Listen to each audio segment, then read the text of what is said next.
Welcome to Carving a New Path. My name is Andrea Hylen. I'm the host of the show, and today I have something I want to talk about, so I'm recording it with just me today. Well, the name of the show today is Waking Up to Anti-Racism. Like a lot of people, I've been reading, listening, praying, and asking questions about white fragility and how to be an anti-racist. I thought it might be helpful to hear someone's personal process of practicing anti-racism and hear the questions I'm asking and what I've been learning. To begin, I am a 63-year-old white woman. My pronouns are she, her, hers. I am the founder of Heal My Voice, which I started after my husband died and after raising 3 daughters to adulthood. I care about humanity, and I consider myself an everyday, extraordinary woman, like so many of the people on the planet. Every day, living our lives, and yet there's something extraordinary about each of us. I want to make a difference during my lifetime. I used to think that waking up meant that you did it once. You read some personal growth books, take some personal growth workshops, meditate, you are awake. Now, in my 6th decade on the planet, I can tell you that waking up to new insights happens daily. Asking questions, being willing to listen, digesting new views, changing and integrating those new behaviors into the day-to-day life. You know, my first Evolutionary Women Retreat in 2005, the leaders said, "I will stay awake with you." I will stay awake with you is a reminder to stay awake to what you have already awakened to, and then get ready for more awakening every day that you're on the planet, having your mind and your perspectives changing with new information. I've been not unconsciously, maybe sometimes I've been consciously unraveling family patterns, beliefs, and behaviors of dysfunction, as well as trauma, for 40 years, committed to this growth, this personal growth while I'm here.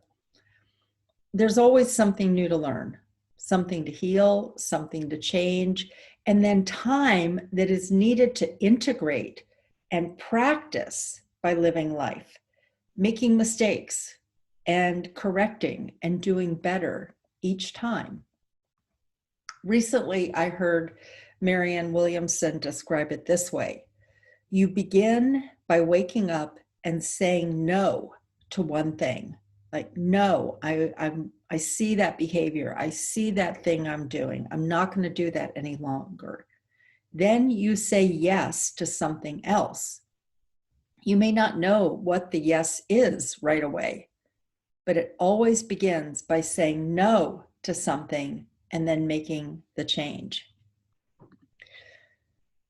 In the 1980s, I went to Al-Anon, then therapy, and we used the book Family Constellations to learn about my family. I knew that there was this thing called alcoholism. An early awareness in childhood was noticing how my parents drank alcohol every night and vowing that I would never drink alcohol every night. There was something about it that felt uncomfortable, something that I knew had to change. I knew my first husband was an alcoholic, and I knew his father was an alcoholic. Before we got married, my husband told me he would stop drinking. Well, that seemed reasonable because all of the alcoholics on both sides of the family were functional. They had worked and raised kids, and so it must be a choice, right? What I didn't know until we had been married for a few years was the power of the addiction. physically, mentally, emotionally. It was acceptable and even encouraged in our society to drink. Holidays and weekends were an excuse to drink more with themes and fun. It was fun. Well, when I began to call it out as a problem, no one agreed with me in either family, and I became labeled as the woman who thought everyone was an alcoholic. I became the problem.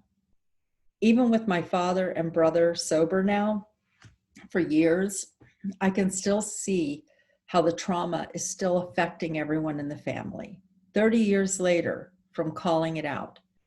And as more of us are in AA or Al Anon or working with somatic therapists, working with the body memory of this, I'm seeing more and more glimmers of change. And I do have hope that by the time my 6-year-old granddaughter is an adult, there will be even more healing in the 50 years since I no longer accepted the excuse of alcoholism, 1985 to 2035. Change and healing takes time. I share that story because I'm reminded of how ingrained our beliefs and systems are, and why it is going to take all of us to dismantle structural racism. Hundreds of years of this system, and 155 years since the Emancipation Proclamation. Lots to unpack there. Since the murder of George Floyd, I've been doing a deeper dive on learning about systemic racism and asking reflective questions, beginning with, when did I first become aware of race? When did you first become aware of race? Think about it. My first memory of race was when Pillsbury's product, Funny Face, which was a powdered drink mix like Kool-Aid, there were 8 characters associated with the product, and there was a point where they changed 2 of the names. I was 7 years old, and I remember this as the first time I even thought about race. Original characters included Injun Orange for Indians and Chinese Cherry, using a stereotype from World War II of the way the face was, the Chinese face, the propaganda.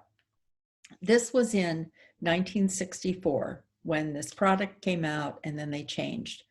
My dad, now 87 years old, worked for Pillsbury, and I asked him this week about the process of changing the names from Injun Orange to Jolly Ollie Orange, and from Chinese Cherry to Choo Choo Cherry. So it became a orange, jolly orange flavor, and it became this train centered on Choo Choo Cherry, who drove the train. I asked him, was it a focus group in marketing? Was it the civil rights movement that brought awareness? He said that people wrote to the company and said the names were offensive, and they changed them. Letter writing, emails, signing petitions are some of the ways to affect change, and then timing of it. Another memory is that one of my boyfriends in high school was Black. I remember when my grandparents were visiting our home in Pennsylvania, a rare visit for them to travel by bus from Cape Cod, Massachusetts. They asked if I was going to bring that colored boy to the house again. Now, my grandparents were not part of my day-to-day home life, but I remember being stunned by their words, colored boy. And just recently on a phone call with my mother, we were talking about race, and she mentioned that conversation and how she talked with her parents about how no one said the word colored anymore. This was in 1974, 10 years after the civil rights movement. Well, my boyfriend and I never talked about race. His brother was a major league baseball player, and my boyfriend Eric had aspirations to try out for a national team, baseball team, after going to college. I was going to college and study social work. It seemed like the doors were open for both of us, and we were excited about the future. I was naive to the racism. And although I knew he was Black, I didn't know what it meant to be Black. And that's just one of the things I've been thinking about. Unfortunately, he died a few years ago, or I would love to have a conversation with him. Another moment, when I moved to Baltimore in 1981, I had a job in Columbia, Maryland for a year. And after my first day of work, I stopped at a bakery. The front display was a wedding cake with a Black man and a white woman as the groom and bride cake topper. I remember a visceral feeling of joy and a feeling of, I'm home. There was no logic or mind involved. It was a body reaction. I'm finally home. Well, I lived in Baltimore for 28 years and raised my children there before moving to California. While raising my kids in Baltimore, my intention was to create safe spaces for all people. But I can see now that there were ways in which I didn't see what was happening. Conversations where I didn't ask questions. I thought we were all nice, good people, and people were all working together. You know, as an example, we traveled with Girl Scouts to Savannah, Georgia, to see Juliet Lowe's home, the founder of Girl Scouts. And there were Black and white girls in our Girl Scout community in Catonsville, Maryland. Black and white leaders. But I never asked the Black girls and their mothers or the Black leaders if they felt safe on that trip, or if they felt safe in our community, or if they had what they needed, or even to let me know if they needed support in any way. I said it in general, but I didn't say it in regards to race. It never occurred to me that other people might have treated them badly, or that I was insensitive with my words, action, and privilege. I wish I could go back and do better, ask more questions, listen, and notice. And for now, I'm looking at what I can do going forward and making amends whenever things come up. I've also been asking other questions. Why didn't we as a country dismantle structural racism in the 60s when we were on a roll for change? The Civil Rights Act of 1964. I mean, I was only 8 years old at the time, but I'm wondering, you know, the Voting Rights Act of 1965, like what stopped the momentum? What can we do to keep the change going this time? How do we keep the momentum going? Is this time different? Malcolm Gladwell, author of many books, some of them are Blink, The Tipping Point, Outliers, and Talking to Strangers. Recently, he said that for the first time, we are really talking about the system.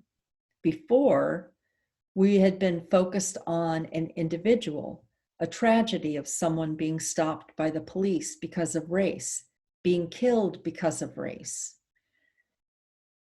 And then Ibram X. Kendi, in his book, How to Be Anti-Racist, says, slavery is embedded in everything. This is about building an anti-racist society. So think about that, where we are at this tipping point, that slavery is embedded in everything. And this time, this is about building an anti-racist society. It is more than focusing on George Floyd. And believe me, we will stay focused on him for justice. But think about this as a bigger picture. Taking down Confederate statues and the Mississippi flag that had a Confederate symbol. Read the history. Some of these statues and symbols were put up to assert white domination and white supremacy years later, as late as 1970. Why would a state house put up a statue of a slave trader in 1970? Why are we honoring a slave trader? Okay, so think about that. And there's lots of ways to find out the history and understand this more. So in 2015, Freddie Gray was arrested for carrying a knife, which was legal, by the way. The particular knife that he had was legal, but he was arrested because he was carrying that knife. Check out the podcast Undisclosed, and the episode's called Killing of Freddie Gray to learn more about the details. So basically, Freddie Gray was thrown into a police van after being searched and the discovery of the knife. And then 45 minutes later, he was found beaten and unconscious in the police van and taken to the hospital, where he lay in a coma for 7 days before dying. There were protests, there was a funeral procession, and there were protests with some violence. 2 weeks later, criminal charges were brought against 6 police officers. At the time, it seemed there would be justice, but there wasn't. No one was convicted. No one held responsible for the death of Freddie Gray, and charges were dropped 2.5 years later. Looking back now, 5 years, this happened 5 years ago. I feel that was the beginning of awakening to structural racism, and some things were set in motion. And when I say it was a beginning of awakening, there were things that came out of that time period. Eric Garner was killed in 2014, Freddie Gray in 2015, and the protests and the violence reached a point our voices were beginning to rise. So some things were set in motion, setting up a structure that is helping us move forward now. A lot of groundwork was laid. In Baltimore, Light City was created in response to the protesting. Now, the art at Light City brought people back into the city, but even more important were the conversations that happened.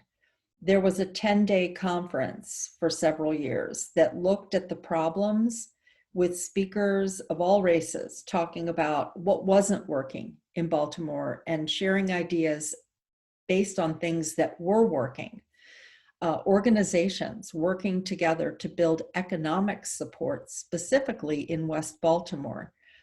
In 2017, Conscious Venture Labs started and continues to provide support for businesses in West Baltimore. Also, Baltimore removed all of the Confederate statues in 2015. Okay, so 8 of the books currently on the New York Times bestseller list are about white privilege and anti-racism, and they were all written within the last 5 years since Freddie Gray's death and Eric Garner's death in 2014. Now there are documentaries and films on streaming channels. LA 92 about the riots in Los Angeles after the death of Rodney King. 13th by Ava DuVernay about racial inequality and the prison system. And Strong Island, which is a documentary that looks at William Ford Jr., an unarmed Black man who was killed by a white man who was never charged in 94, might have been 92. And then there's Just Mercy, the story of Walter McMillian, who was wrongly accused of murder, and how Brian Stevenson, founder of Equal Rights Initiative, appealed his murder conviction. And the Equal Rights Initiative, the last number I heard is that they have freed 140 people. I want to say men, although there may be some women in that group, 140 who were wrongly convicted. who were accused, and the evidence was, well, watch Just Mercy, read the book, and you'll find out more about that. Since 2015, organizations were started and strengthened. We have structures set up for learning and plugging in to take action. There has been a resurgence of protest and action since the election of Donald Trump in 2016. The Me Too movement and the Women's March got us moving in 2017. March for Our Lives, and which is committed to ending gun violence in schools and communities. That march was in 2019. So we are ready. This is the tipping point. The time is now. To unravel and dismantle structural racism, it requires all of us to keep studying and unlearning and shifting our beliefs. These are not conversations to just have right now. And I can tell you, these aren't new conversations in my household. One of my daughters has worked in the Baltimore City school system for 4 years. We have been talking about this, and with friends and in groups for years, and groups that I've led with Heal My Voice. It's been a conversation. And I am waking up to things I could have done differently and seeing where I can change to do better. I am reading and rereading books about anti-racism. I spend at least an hour every day watching some YouTube videos to learn and unravel misconceptions, to see where I've had blinders on, and to wake up to that to make change. In the last 2 months, the books on audio I've been listening to are White Fragility by Robin DiAngelo, How to Be an Anti-Racist by Ibram X. Kendi, Becoming by Michelle Obama, Hood Feminism, Notes from the Women That a Movement Forgot by Mickey Kendall, The Color of Law, A Forgotten History of How Our Government Segregated America by Richard Rothstein, My Grandmother's Hands, Racialized Trauma and the Pathway to Mending Our Hearts and Bodies by Resmaa Menakem. My Grandmother's Hands is a book that should be required reading in school every year, including time to do the body practices in the classroom every day, breathing, body awareness, feelings, teaching this from a young age. Did you know that there is science that now proves that we carry trauma from 14 generations in our bodies, in our DNA? So for example, if you had a relative who fought in a war, maybe World War II, World War I, that trauma is in the cells of your body. And it shows up as anxiety, depression, trauma, grief. Unraveling more of the layers of how trauma is passed on generation after generation. There's some deep work for us all to do with that. The work of Joy DeGruy is credited in My Grandmother's Hands by Resmaa Menakem as groundbreaking work that explored post-traumatic slave syndrome and led to a greater understanding of emotional and historical trauma. There is history in My Grandmother's Hands for white bodies and Black bodies, and body practices, practice as in daily, weekly, monthly. And now some of the other structure we also have podcasts and videos that have been recorded in the last 5 years. On Being is a place to start listening. It's a podcast, On Being. We have so much information available to us now, and it's about making a commitment to do the work for change every day, forever. We have a huge job here. And it doesn't mean that you have to spend 24 hours a day on it. It's about weaving this into your life. You know, I've always felt responsible for the conditions of other people, but I haven't always seen what those conditions were. When I raised my kids, we volunteered in the community all the time, cleaning up litter in parks, collecting for the food bank, singing in the Girl Scout choir at nursing homes, donating clothes and toys to families in need. But it wasn't until one of the women in a Heal My Voice writing program, after the death of Freddie Gray in 2015, that opened my eyes to where I had become complacent. I was living in a bubble, thinking that if women of all colors and races were sharing vulnerable stories about trauma, grief, and loss, that no subject would be off limits. I was wrong. The trauma of living day to day with racism and not feeling safe because of your race needs more support and understanding to reveal. It needs to be named with an invitation to share. Just a month ago, the same woman who shared how she had been chased down in a parking lot by two white men in a car in a good neighborhood and told, "Nigger, go home." In 2015, that was what happened.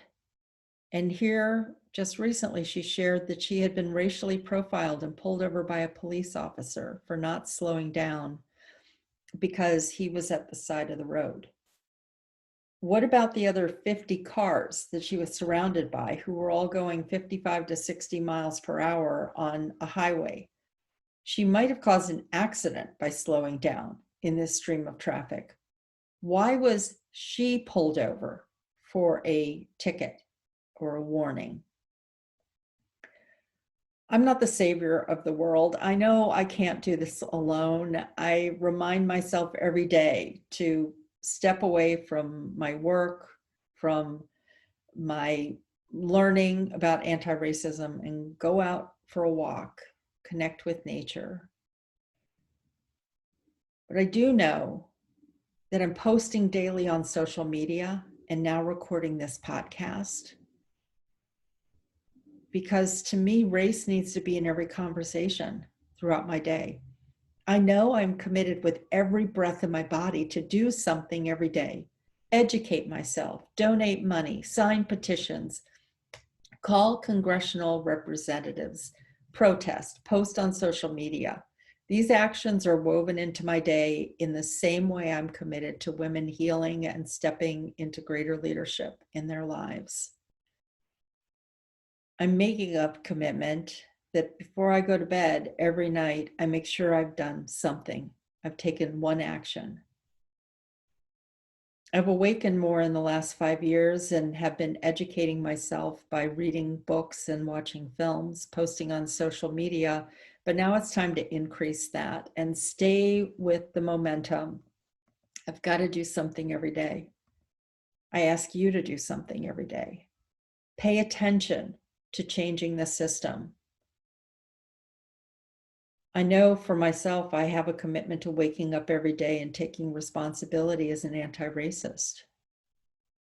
So back to the question, when did we have momentum to make a change, and what stopped the momentum? I've been diving into research to research the past around systemic racism. I feel like if we talk about the history and see where change was blocked, we can avoid those pitfalls and keep going, or we can notice them and keep going. In a recent article from the Washington Post, the writer uncovered the response from President Warren Harding after the Tulsa massacre in 1921. You can Google Black Wall Street or Tulsa Race Massacre, and you can learn about what happened if you've never heard about that. But Warren Harding was president in 1921. He also called for an anti-lynching bill.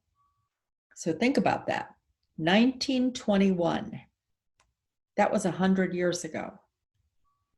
So here's a few of the words from the article. Warren Harding, in 1921, decided to accept a commencement invitation from Lincoln University in Pennsylvania, the nation's first degree-granting historically Black institution. He would use that moment in 1921 to seek healing and harmony, and several months later, in Birmingham, Alabama, he would go much further with daring remarks about equality. Daring because he was the first president to go to the South since the Civil War ended and there were Jim Crow laws and segregation. Okay, back to the article. He was there not just for their commencement, but also to help dedicate the arch, and his words reflected a theme he sounded repeatedly during his presidency, that African American servicemen had paid through service and sacrifice for the nation to make the world safer for democracy. They were due. This was after World War I. In the article was written, no majority, these were words that Warren Harding spoke when accepting his party's nomination in 1920 for president. No majority shall abridge the rights of a minority. I believe the Negro citizens of America should be guaranteed the enjoyment of all their rights, that they have earned their full measure of citizenship bestowed, that their sacrifices in blood on the battlefields of the Republic have entitled them to all of freedom and opportunity, all of sympathy and aid that the American spirit of fairness and justice demands. Well, Harding died from a heart attack while in office, and the anti-lynching bill he asked Congress to pass died with a filibuster. So what stopped someone else from picking up the baton for freedom? He couldn't have been the only person who saw this. Lynching was on the rise, and I don't have the answers for that. It's something I'm continuing to read and discover. I mean, we do know that there was a depression in 1929, and that affected a lot of the 30s, and then there was World War II, and then we came into the 60s, where there were people who picked up the baton and fought for racial equality. So I'm continuing to read and discover. But I want to end this show by saying that Black Lives Matter is not a fad. It's not something we're just doing over the summer of 2020. It is the largest movement we've ever seen, with all colors, all races involved, Black and white, marching, protesting. This is not a moment in time for us to forget and let die. We probably have 2 to 3 years, tough years, of old systems dying, while at the same time starting to build a new system of equality and humanity. I see this as a 3-year cycle within a 10-year cycle, within a 50-year cycle. I see it in the same way I've seen the dismantling of alcoholism and healing from trauma in my lineage. I encourage you to make plans for the future. Don't treat this as a month or two of protests. To dismantle the old system and create the new, see this as a new normal. Race equality is part of every conversation. Read, listen, learn, march in the streets, donate, sign petitions, stay involved. Some of the organizations I'm supporting and plugged into are the Poor People's Campaign, Equal Justice Initiative, NAACP, Color of Change, Agape International Spiritual Center.